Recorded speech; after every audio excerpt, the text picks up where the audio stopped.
Hi guys! Welcome back to my YouTube channel. Good morning, good afternoon, good evening sa ating lahat. Saan man tayo sulok ng mundo. Sana ay nasa mabuti tayong kalagayan at ligtas sa anuman masamang kapahamakan. At bago ang lahat, shoutout muna tayo sa founder ng Kalingap, Kuya Val Santos Matubang at Edna Vlogs Kalingap Rob, syempre kay Jack Matubang. At syempre kay Dudong Roel at kay Rachel. At syempre sa lahat ng mga supporters ko na Kalingap at iba pa. Mega love shoutout. At syempre shoutout muna tayo sa Rise Above International sponsor. Andyan si Tita Hanis at syempre ang organic team and strikers. At syempre, Tita Tineful. Mega love shout out Melba Born. Mega love shout out at syempre sa Rochelle Canada Squad 2023, Annabelle and Tita Linlin. Mega love shout out sa inyong lahat. At ayun na nga hindi natin maisa-isa kung sino man dito ang nakalimutan kong i-shout out. Dahil nga tayo ay reaction video lang. At ayun, wala tayong ibang reaksyonan. Kundi ito nga, nakakalungkot na balita. Kaya naman pala ito si Yel Season, ay matagal na hindi ko nakita na siya ay na hindi nag-vlog. At ito nga pala, may nangyari sa kanilang pamilya. Nakakasad, Ayan, ako po, Yel, nakikiramay sa pagkamatay ng nanay mo at napakasad. Dahil alam ko kung gaano mo siya kamahal at gaano ka kalapit sa nanay mo. Sa nangyayari na ito ay alam ko, ramdam ko na ikaw ay hindi mo man tanggap pero wala tayong magagawa dahil lahat ng buhay natin ay, ang buhay po natin ay hiram lamang. Kaya yun lang ang masasabi ko, condolence sa nanay mo. At maging matapang ka na lang. At ito naman si Yel Season ay nakikita ito natin. Hindi naman natin ito nire-reaksyonan. Pero matagal din na panahon na ito ay naging, tawag nito, naging, nanonood tayo sa kanya. Nanonood tayo sa kanya dahil matagal na panahon na kilala din natin ito siya at patuloy naman ang kanyang pagbablog. At ayun na nga, Yel, yun na lang, gabayan ka na lang ng nanay mo at huwag kang mawalan ng pag-asa. Bata ka pa, marami ka pang kinabukasan na darating. At yun, ipagpatuloy mo lang ang iyong pag-vlog. Huwag kang huminto dahil kaming mga supporters mo, hindi man kami nagre-reaction sa'yo dahil ang hindi ka naman charity, ikaw ay pag-good vibes lang at ang minsan ay kung saan-saan ka at para reaksyonan namin, yun ay pang mo na channel mo, 'di ba? Pang sarili mo yan na channel mo, walang issue at ang pag-reaction ko sa iyo dito nakakasad lang. Dahil nakita ko nga na ayun na nga ang nangyari. Hindi natin akalain na ganun ang mangyayari dahil nga ang nanay mo ay hindi pa naman siya matanda. Yun ay nakikita ko.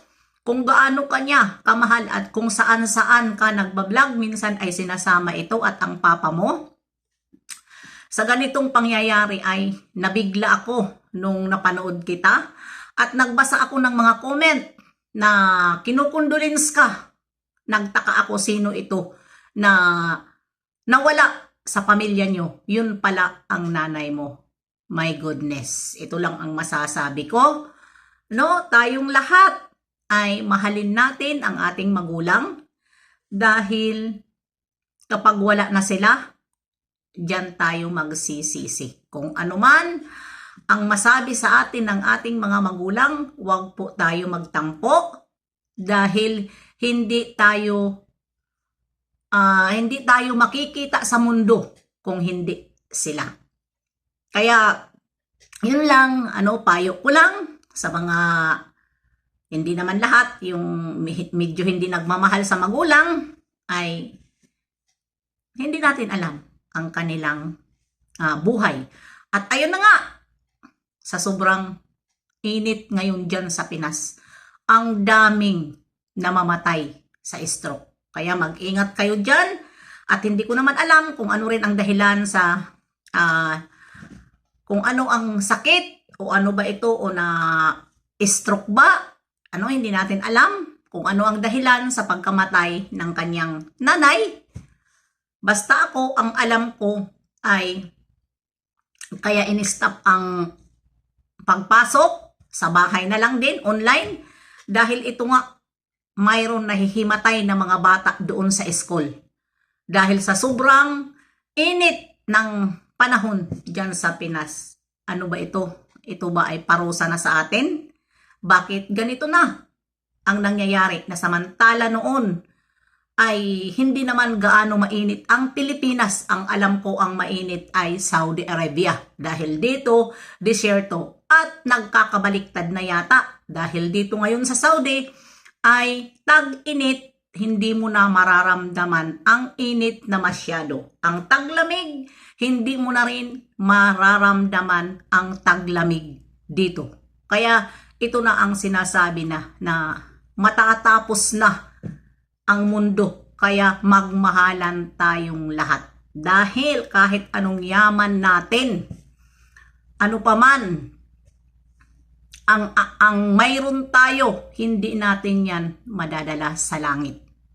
Kaya, yun lang ang masasabi ko dyan sa mga mayayabang,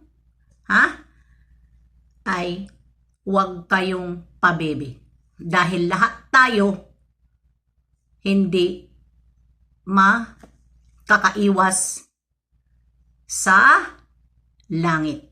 Mabuti lang kung mapunta tayo sa langit. Kung hindi tayo makaakyat ng langit at nandito lang tayo sa ulap, nag-iikot-ikot dahil hindi tayo tanggap sa langit. Dahil tayo ay mga demonyo. Di ba? Di ba? Kaya, yun lang ang aking masasabi. Condolence dyan. Maging matapang ka na lang. Yel. Dahil, ayan, ang pagsubok na dumating sa buhay mo, na alam ko na hindi basta-basta makakamove on ka dahil minahal ka ng iyong ina. At pinalaki kang may takot sa Diyos at pinaaral ka ng iyong ina at inalagaan ka ng mabuti. Kaya alam ko, hindi ka makakamove on agad-agad. Alam nyo naman, kilala natin ito si Yel Season. At nakita natin na yung pala, matagal tayo hindi nakakita sa kanya dahil syempre tayo ay nagsusubaybay. Ako, kahit ako reactor, ay hindi talaga ako sa kanya nagre-react dahil naman talaga ang ating i-react. Ngayon ko lang nakita na gusto ko lang mag-reaction dahil nga magpapaabot ako sa kanya ng pakikiramay sa kanyang magulang dahil nakakasad. At ayan, kung makita mo man ito, Yel Season, na aking pakikiramay sa'yo, yun lang ang masasabi ko sa'yo. Gabayan ka na lang ng iyong magulang at tuloy-tuloy ang inyong pag-vlog. Huwag kang mawala ng pag-asa dahil hindi lang naman ikaw ang nag-iisa. Marami na din ang nakaranas. Sa naranasan mo ngayon ay nauna na sila. Kaya, yun lang. Brave ka na lang. See you next live and upload. God bless sa'yo.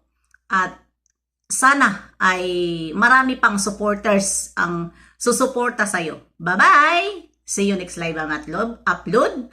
God bless sa ating lahat. And I love you all. Mga kabanat bagsik. Bye-bye!